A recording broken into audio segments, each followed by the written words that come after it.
Bonsoir Madame, Monsieur et bienvenue au 19h de ce lundi 20 juin 2022. Près d'une dizaine de radiodiffusions sonores autorisées de manière provisoire par la Haute Autorité de l'Audiovisuel et de la Communication HAC. La signature de convention entre l'ARAC et les promoteurs de ces différents organes de presse a été faite aujourd'hui même au siège de l'institution. Suivez ce reportage. 2 ans déjà que le processus pour l'obtention de la signature de convention entre la Haute Autorité de l'Audiovisuel et de la Communication et les promoteurs des nouvelles radiodiffusions a été lancé. Sur une quarantaine sélectionnée, seulement une dizaine sont arrivés à respecter les conditions. Chabi Sika Karimou, porte-parole des promoteurs de radiodiffusion, a exprimé sa gratitude à l'endroit du président de la HAC et de son institution. Nous vous disons infiniment merci pour le travail abattu depuis des années. Ce n'est pas facile. Nous vous remercions pour votre mandat. Vous avez mis un cachet particulier sur la communication, ce qui est important pour nos communes aujourd'hui. C'est un ouf de soulagement pour nous, parce que la communication, c'est très important. Depuis des lustres, on était en train de chercher ce précieux sésame qu'on n'a pas pu avoir. Aujourd'hui, on l'a. Nous devons remercier le gouvernement qui est là, le chef de l'État, le président Patrice Talon, qu'en son temps, nous avons pu avoir la convention. Nous sommes reconnaissants d'autant plus que vous avez travaillé d'arrache-pied, de jour comme de nuit, pour que ce travail soit fait. Parce que vous avez fait beaucoup de voyages vers nos radios pour voir les installations. Ça prouve que vous vous souciez de nous. Après avoir félicité les promoteurs, Rémi Prosper Moretti appelle les uns et les autres à faire plus afin de bénéficier d'une autorisation définitive. L'autorisation provisoire, comme cela se dit, n'est pas encore l'autorisation définitive. Il vous reste encore quelques pas à faire. Vous avez fait l'essentiel, mais il vous reste encore quelques pas à faire. Je vous exhorte à faire ces derniers pas pour que vos communes, pour que nos populations puissent bénéficier des bienfaits de votre investissement. Il invite par la suite les autres radiodiffusions à fournir plus d'efforts pour se mettre au pas. Nous appelons aussi à la trentaine qui reste de se mettre au pas. Sinon, nous serons dans l'obligation de retirer cette denrée rare que le gouvernement a bien voulu mettre à notre disposition. Cette denrée rare qu'est la fréquence. Nous serons obligés de retirer cette denrée rare et de la mettre à la disposition de ceux qui en ont vraiment besoin. Démarrage ce lundi 20 juin 2022 sur toute l'étendue du territoire national du baccalauréat session de juin 2022. Et pour cette année, c'est le Collège général d'enseignement général 1 de Ouidah qui a accueilli le lancement officiel en présence du ministre de l'enseignement secondaire et celle de l'enseignement supérieur. Mathieu Bocor et bonne aventure à l'heure. Coup d'envoi des épreuves écrites du baccalauréat session de juin 2022. Le top a été donné cette année au Collège d'enseignement général 1 de Ouidah, centre situé dans le département de l'Atlantique. Le lancement officiel a été fait ici, dans cette salle exclusivement dédiée aux candidats de la série C. Nous sommes venus au CEG 1 Ouidah pour faire le lancement officiel national. Nos impressions sont très bonnes. Nous avons vu un centre très propre. Nous avons vu des candidats vraiment concentrés et nous avons lancé l'examen dans une salle série C où les filles dominent. Nous pensons que cette année, nous aurons encore de meilleurs résultats, meilleurs encore à ceux de l'année dernière. La série C, comme les autres séries scientifiques et techniques, représente une priorité dans le programme d'action du gouvernement de son Excellence, le président Patrice Talon. Nous devons faire tout possible pour encourager les jeunes filles, les jeunes garçons à aller dans ces séries. Les autres séries qui connaissent beaucoup d'affluence sont également appelées à être mieux observées, mieux recadrées, afin que les diplômés de ces séries-là ne peinent pas trop avant de mieux s'insérer dans la société. C'est pour cela qu'aujourd'hui, nous avons identifié la série C qui comporte en plus de filles, de candidates que de candidats pour donner ce symbole-là et les encourager à aller toujours dans ce sens-là. Comme d'habitude, c'est l'épreuve de français qui a ouvert le bal, toutes séries confondues. Un démarrage sans anicroche. Dans le cadre de l'examen du baccalauréat session de juin 2022, nous avons dans ce centre 558 candidats inscrits, dont 256 garçons et 302 filles. Il faut noter ici que nous avons 5 séries, à savoir la série C, la série D, la série G1, G2 et G3 qui composent dans ce centre. Avant 7 h du matin, nous étions là, nous avons vérifié si tout est au point et nous avons accueilli nos candidats, nos surveillants de salle et jusque-là, jusqu'au moment où je vous parle, je peux vous dire que tout se passe bien.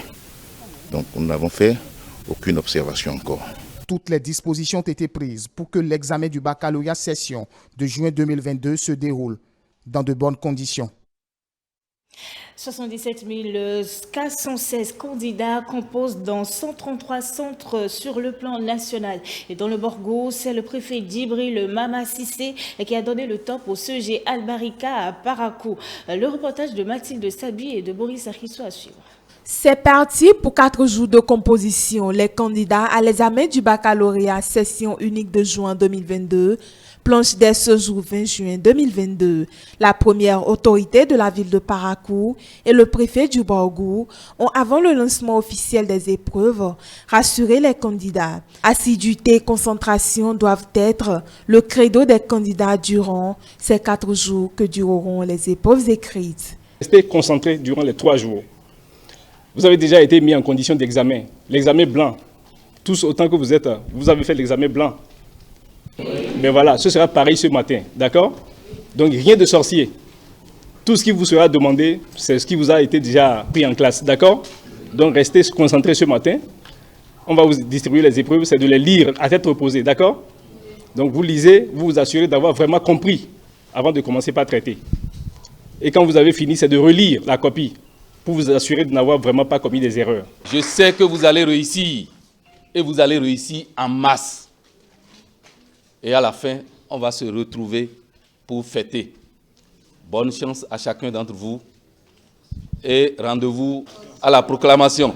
8244 candidats répartis dans 11 centres avec 3171 candidats de sexe féminin pour un pourcentage de 38,46% et 61,54% de sexe masculin dans le Borgou. Le constat fait cas d'une régression de 5,99% comparativement à l'année 2021. Une régression qui n'est pas anodine selon le directeur départemental des enseignements secondaires, techniques et de la formation professionnelle du Borgou. Première raison, c'est la performance inédite que nous avons réalisée l'année dernière à travers le fort taux de réussite. Il y a également que depuis quelques années, et avec l'outil de pilotage qu'est EducMaster, nous n'assistons plus des inscriptions fantaisistes. Donc tous les candidats, n'est-ce pas, depuis quelques années, qui composent pour le compte du baccalauréat sont des candidats qui passent régulièrement dans les classes. Donc cette raison pourrait également expliquer le fait que chaque année, nous assistions à une régression au niveau, n'est-ce pas, des inscrits.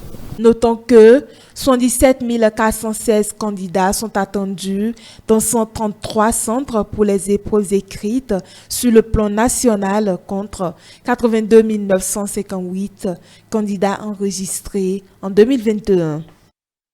Et puis on vous l'annonçait dans les titres, l'Union des chambres interdépartementales des métiers du Bénin a organisé ce lundi 20 juin 2022 au centre de promotion de l'artisanat de Cotonou une journée de réflexion sur l'avenir du secteur. Et à cette rencontre, plusieurs artisans ont pu être sensibilisés sur les nombreuses mesures d'allègement prises par le gouvernement pour faire face efficacement aux effets de la crise russo-ukrainienne. Le point de la séance avec Aziz Adam Soulé et Estelle Vichoedo. C'est une séance d'échange entre artisans et artisanes sur les réalités de l'heure. Le monde fait face en ce moment à une crise sans précédent qui n'épargne aucun secteur, notamment celui de l'artisanat. À travers une communication, le président de l'UCIM Bénin, l'Union des chambres interdépartementales des métiers du Bénin, a exposé à l'auditoire les efforts inlassables menés jusque-là par le gouvernement pour faire face à cette crise. Le gouvernement a sorti une décision pour encadrer, c'est ça qui est plus important, les prix d'huile végétale produits au Bénin. Puisque là-bas, nous avons parlé des huiles importées consorts qui ont bénéficié de la réduction, de l'exonération de la TVA. Mais les huiles qui sont produites au Bénin, le gouvernement a bien voulu prendre une décision pour encadrer tout cela en ce qui concerne nos industries. Il y a également la suspension de l'application des tarifs de l'électricité. Ces tarifs, en son temps, si vous avez constaté au début de la crise, nous avons constaté que nos factures avaient également augmenté. C'est pourquoi nous lançons un appel au président de la République et tout son gouvernement que nous, artisans, nous le soutenons à travers les activités qu'il mène. Parce que ça nous va très droit au cœur. Des préoccupations diverses ont été soulevées, tant pour mieux comprendre les actions qui sont menées pour juguler cette crise, mais aussi et surtout faire des recommandations afin que ce secteur soit un levier de développement. Nous avons organisé cette journée entre nous artisans pour qu'on puisse expliquer. Nous ne pouvons pas organiser une journée de réflexion sans toutefois d'abord rappeler ce que le gouvernement a pu faire. Nous avons rappelé en plusieurs points. Nous avons été suffisamment contraints ou empêchés des essais. Nous avons rappelé cela. Nous avons rappelé également comme cause la guerre entre la Russie et l'Ukraine. Nous avons également rappelé brièvement la question du terrorisme qui influence nos grands producteurs, qui empêche également les transactions entre frontières. Ça, là, nous avons également rappelé. Mais ce qui est encore important, lors de notre journée de réflexion, c'est des recommandations fortes. C'est-à-dire des plaidoyers que nous avons enregistrés, que nous allons faire apparaître dans notre rapport, ce rapport qui serait transmis à qui de droit. Un rapport qui sera transmis à qui de droit pour espérer véritablement encore de beaux jours dans ce domaine. Je vous invite à présent à suivre l'écho de nos plateaux de l'émission Dimanche C'est politique de ce 19 juin. Et entre autres sujets abordés, les échanges du président de la République et l'ancien président Boni Yayi. Nos différents invités ont apporté leurs analyses sur cette actualité. Jeannot Dopignan. À quoi peut-on s'attendre les jours à venir comme retombée de la rencontre entre le chef de l'État et son prédécesseur Boni Yayi? La question a largement été évoquée dans l'entretien de ce dimanche qui a reçu Dr Fidèle Ayena. Pour le maître assistant en sciences politiques, les échanges entre ces deux personnalités ouvrent le champ de dialogue politique. L'opposition devra donc jouer, saisir cette main tendue, pense l'invité.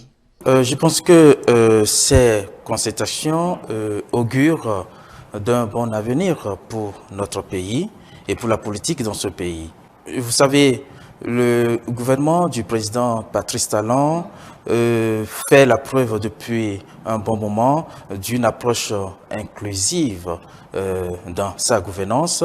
Je pense que le chef de l'État, son gouvernement, a toujours dit que tous ceux-là qui sont partis de ce pays pour des raisons Y qui reviennent dans le pays, donc qui reviennent, c'est peut-être donner la preuve que lui, personnellement, il ne leur en veut pas. Mais s'il y a maille à faire avec les institutions de la République, que chacun joue son rôle. Je pense que, oui, si le dialogue, c'est pour, faire en sorte que tout le monde fait en quelque sorte une table ronde pour que tous les acteurs, tous les enfants de ce pays-là se retrouvent, il leur appartient de mettre en place le cadre de ce dialogue. Il leur appartient. Tout est possible politiquement. L'analyse est la même du côté des confrères qui étaient sur le plateau de l'hebdo des éditorialistes. Les invités de Sir Tossa ont aussi exprimé leur inquiétude sur l'absence du chef de file de l'opposition à cette série d'audiences. Le président Yayi Boni et Soglo se réclamaient de l'opposition. Bien sûr. Et même jusque-là, sont de l'opposition. Mais ce n'est pas leur statut d'ancien président de la République. Voilà, le président Talon estime que donc il y a des sujets sur lesquels ils peuvent dialoguer. Mais je trouve que Si ça doit rentrer dans le cadre d'une démarche de décrispation, le chef de file de l'opposition, du point de vue de la loi, doit être aussi reçu et poser ses doléances. Donc il faut s'attendre à ce que le président continue dans ce sens. Continue par recevoir d'autres personnalités de la République et d'autres chances qui peuvent l'aider à revenir à une démocratie de paix, qui peuvent l'aider à gérer la situation afin que les échéances qui s'approchent ne soient plus des échéances desquelles nous sortons avec beaucoup d'amertume. Je pense qu'ils vont participer à ces élections à la seule condition qu'ils respectent les règles préalablement établies. Et donc, moi, j'entends certains responsables des partis politiques appeler le chef de l'État à leur permettre d'aller aux élections. Nous sommes dans une république normale. Il faudrait que ces formations politiques respectent les lois établies, les lois votées par l'Assemblée nationale. Si ces formations se conforment à ces lois, je pense qu'il n'y a pas polémique, il n'y a pas problème. Sur le duel, les échanges entre la Commission électorale nationale autonome, Sénat, et les partis politiques ont retenu l'attention de Antoine Adoukonou du Bloc républicain et Mohamed Liamidi du parti RLC. Le responsable de la propagande du parti Restaurer la confiance a déploré que son parti ne soit pas invité à cette séance. Bon, d'abord, nous n'avons pas été invités. Tout simplement parce que la Sénat a dit qu'elle n'a pas reçu la liste actualisée des partis politiques régulièrement inscrits. La carte d'électeur avec laquelle l'on veut voter, qu'est-ce que ça sera? Voilà les vrais problèmes que nous nous posons. Nous souhaitons que ça soit issu du processus d'enregistrement des électeurs. Quelle sera la carte? Est-ce que ça sera le certificat d'identification personnelle? Est-ce que ce sera la carte d'identité biométrique? Qu'est-ce que ça sera? Qu'on s'entende, que tout le monde puisse aller se présenter dans les mêmes conditions pour pouvoir voter. Voilà les problèmes sérieux que nous posons. L'autre chose, les bureaux de vote. Oui. C'est ce que nous disons aux amis de l'opposition, les bureaux de vote. Oui. Comment allons-nous faire pour pouvoir être représentés dans les bureaux de vote? Antoine Adoukonou reprécise le rôle de la Sénat lors des élections. Les élections ne se gagnent pas à la Sénat.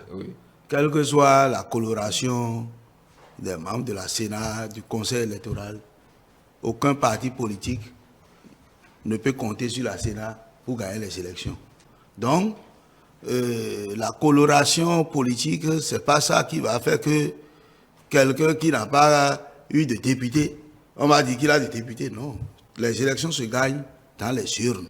Autre sujet abordé dans ce duel, les explications du gouvernement sur le rapport définitif de la Cour des comptes relatif à la gestion des fonds Covid. Merci Madame, Monsieur d'avoir suivi cette édition de journal. C'est la fin. Suivez-nous aussi sur notre site internet, le www.etelebena.com, sur notre page Facebook, eTélé en direct, notre compte Twitter, eTélé Live, sur YouTube, eTélé Bena. Suivez-nous également en direct via l'application iOS et Android, eTélé Bena, tout simplement. eTélé avec vous pour vous.